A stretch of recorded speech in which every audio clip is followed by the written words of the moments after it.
Hey, okay. Last video cut out audio for about 10 minutes, so we're back. We're back to this slide.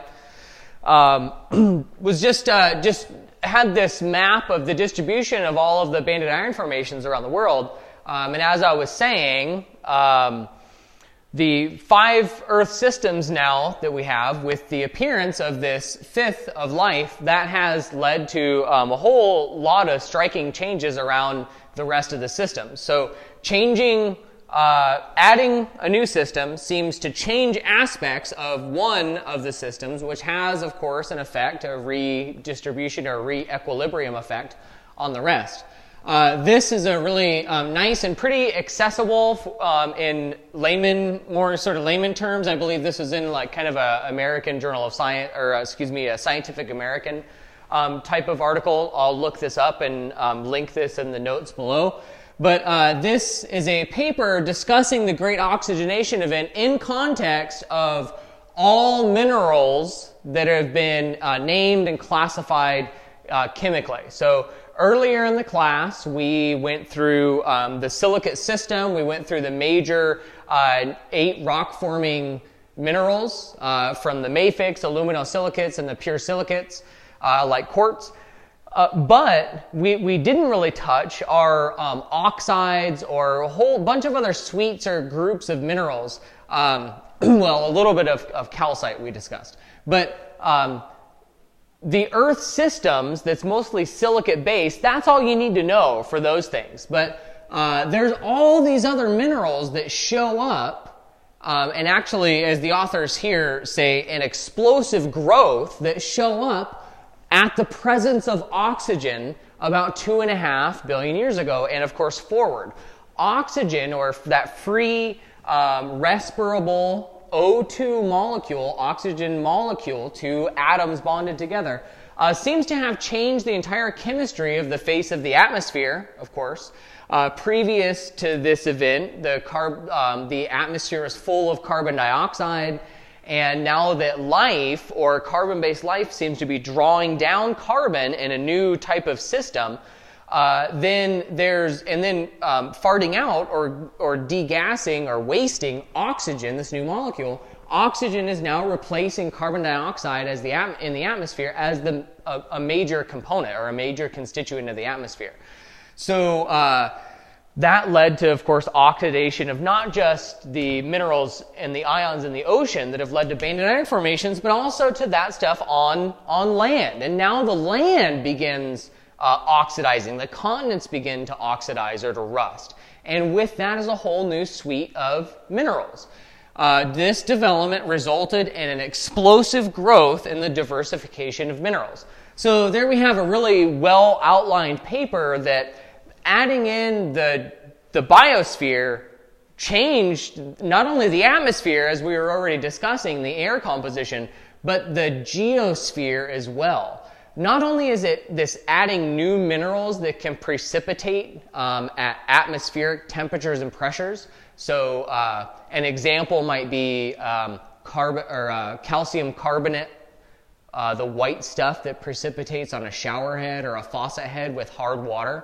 That's an example of a mineral that can precipitate or it can form at room temperatures, basically, which is not where olivine forms, right? Olivine forms in a batch of magma, 1200 degrees C, under the surface of the Earth, 10 kilometers beneath the surface of the Earth. So it's not often at the surface, or it's not ever forming at the surface.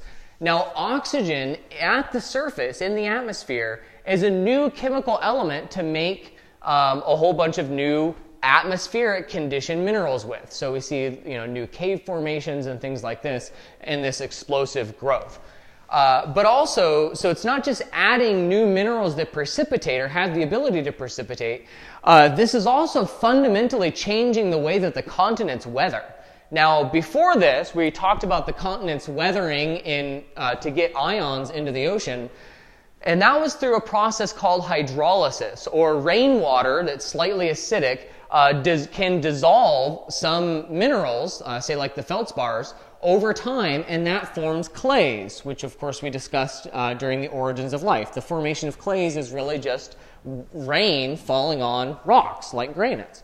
Now, that's hydrolysis, but there's another really important chemical weathering process in geology, and that's oxidation.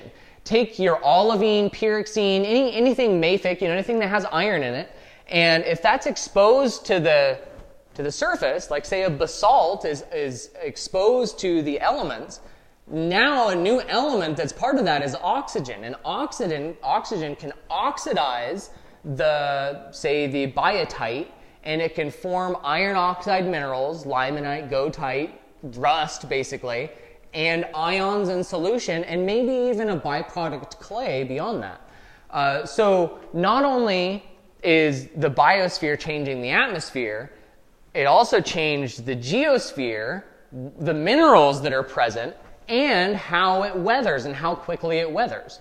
Then, well, let's just say that the banded iron formations would not be in any way affecting anything, should not be affecting anything outside of the narrow portion of the Earth system, not including the heliosphere. Let's just get that out of the way.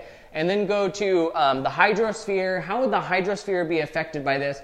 Again, weathering, so the rain, the precipitation, and the river systems and chemistries of lakes are probably changing because of this new material. So those systems chemically are changing, as well as the ocean just had all of this iron sequestered out of it and dropped down to the bottom. So the chemistry of the oceans and of all water of Earth, the hydrosphere, probably underwent also some sort of chemical evolution that was brand new during that time. And that's not necessarily locked other than banded iron formations in the rock record. Okay, so what's really neat here about this story is the part of that I just talked about, the component of adding new minerals to the surface of the Earth that have never existed before. Banded iron formations. They've never been around before. The Earth has oxidized only once in its history. So these rocks, the banded iron formation in this concentration, will never form again. Okay? There was only oxygen added to the atmosphere to form this once. So this is a rare rock, and I think that's a cool story, how all of the Earth's systems are working together and forming this relatively unique rock type then, right? Banded iron formations. Tomorrow you could have a basalt flow out of a volcano. You have siltstones depositing in a lake right now. You may form a limestone at the bottom of the ocean right now. But a rock like this will never form again. Not that you can't get hematite deposits or magnetite deposits in some other limited means, but not in this sense that happened between 2.4 and 1.9 billion years ago. I mean, about a half a billion years there, where there's a lot of these. Maybe you can push that back to 3 and maybe even bring some forward into about 1.6, but let's take that half billion years as the time that Earth oxidized. So not only is it telling us, these rocks, are they telling us this really neat, delicate story between the 5 spheres, the new 5 spheres of the Earth, that new fifth, but this is also showing us not only the new things that have never formed or will never form again, and also really telling us this very neat story of the 5 spheres, but this is also giving us an interesting introduction to new spheres, right? To new things that are part of the Earth's systems. When new systems are added, that has to change in accordance the rest of these systems. Okay, I'm not sure that the last couple of minutes there was able to really get my clear point across, but one, that the banded iron formations and the oxidation of the atmosphere that's recorded in banded iron formations, I think is a really neat story between, I say these things like stories. It's geologic knowledge. It's a really interesting story between the 4 previous systems of Earth with added life. then that also, number 2, is pretty neat that we can see all these changes in the mineral world and the geologic world. And then 3, that this is also a tale of understanding how adding new things into the Earth systems, big new things like this, has a ripple effect throughout the other systems. Okay?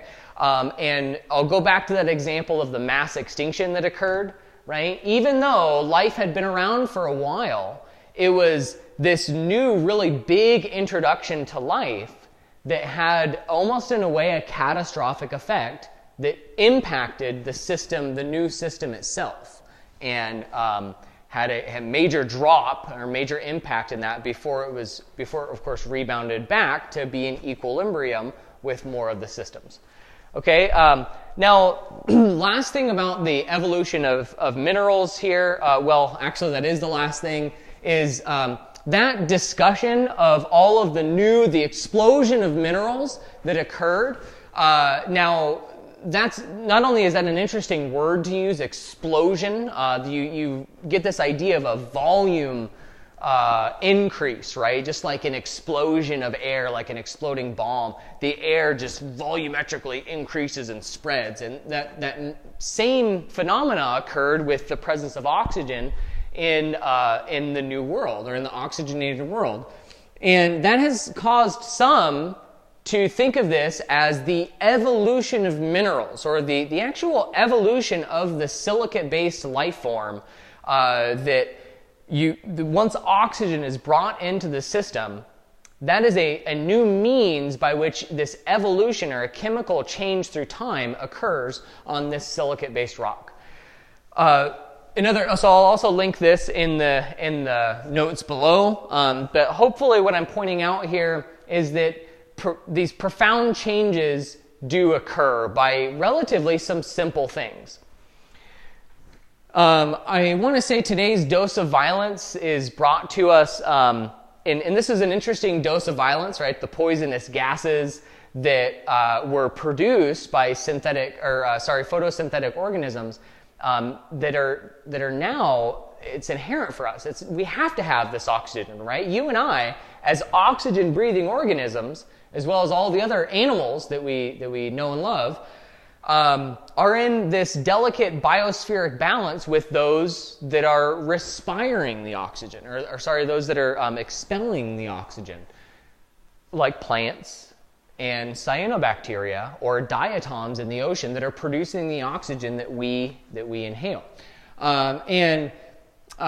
Lynn Margulis, sometimes referred to as science's unruly mother, Lynn Margulis was the pioneer of, she's an evolutionary biologist, was the pioneer of an idea called endosymbiosis. That is the hypothesis, or the theory, I believe, of cells, or multicellular organisms. To be multicellular organisms, they had incorporated other organisms that were living inside of them. So today I tend to think of modern day lichens, which is a fungi that houses a cyanobacteria inside of it. The fungi protects the cyanobacteria, and the cyanobacteria absorbs solar rays and produces sugars. And that's a kind of a symbiotic relationship. And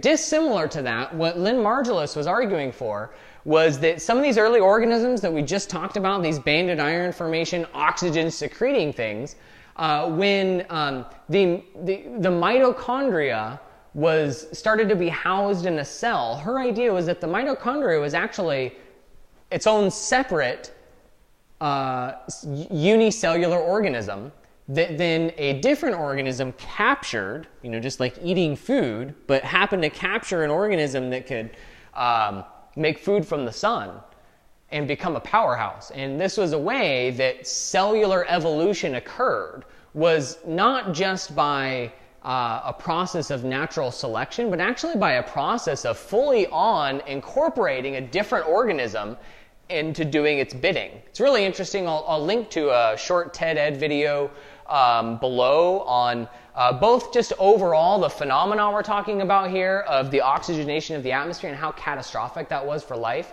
and also a little bit about Lynn Margulis's hypothesis, endosymbiosis.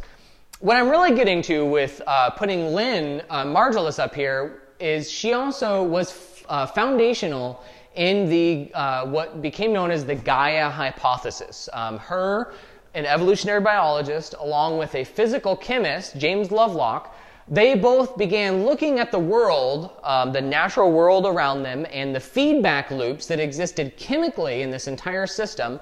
Again, going back to the spheres, right? The heliosphere, the energy system, the gaseous exchanges that occur, and of course the water in all three of its phases that are available, ice, vapor, and liquid. And then also the geosphere, the mineral world, and the accessibility of the dropping potential of minerals and tectonics and volcanism. And then adding in this fifth one that we just finished talking about, the introduction of life, they began looking at all of the chemical exchange between those systems, not dissimilar to what we're looking at. And they proposed that this system and all of its feedbacks, chemical feedbacks, are like a self-organizing system. Or they then argued for Earth itself being a superorganism, or the Earth Gaia, which Gaia is the name of the Greek goddess of Earth, but the Earth being its own entity. The Gaia hypothesis stating the Earth is the organism, or the superorganism. Now, while that's really, really interesting and really fantastic and fantastical, we've come a long ways since then. They pioneered this idea of Lynn Margulis and James Lovelock of Gaia and an organism system.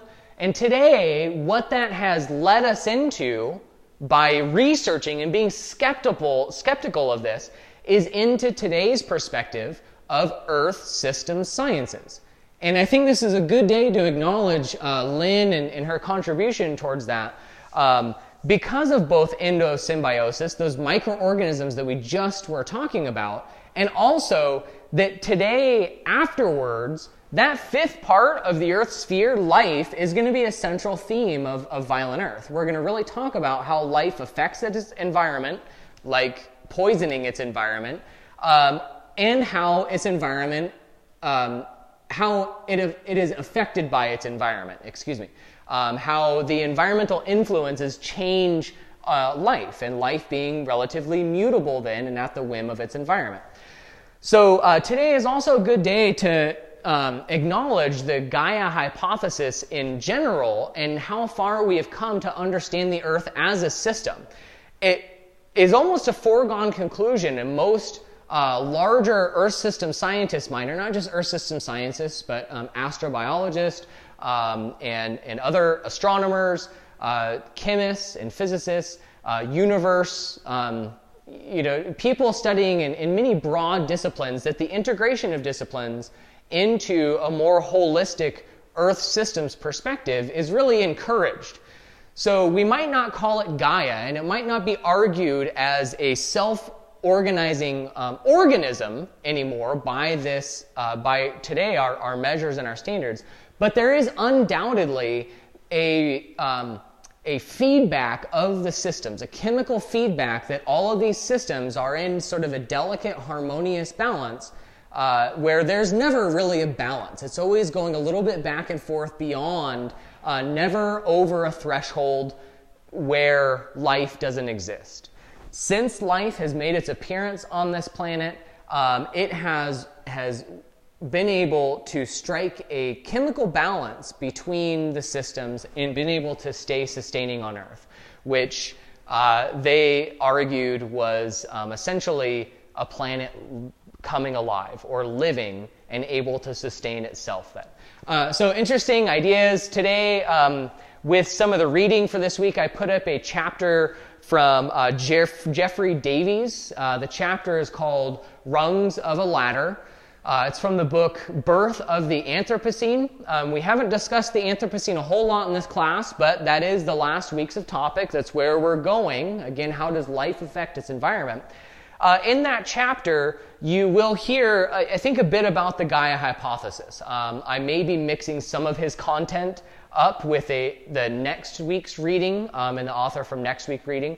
But the rungs of the ladder is really talking about a lot of the things that we've just finished talking about in this class. The catastrophic things that have happened to the planet and then working its way into life. So that chapter will give you probably a more complete understanding of the evolution of the fossil record than I will give you during next week's lectures, because I have a few points that I want to get to rather than going through the overall sort of series of life. Okay, so there's a little bit on what to look forward to, and see if I can stitch this into my other file where the audio went out on me. All right, catch you later, Violent Earthers.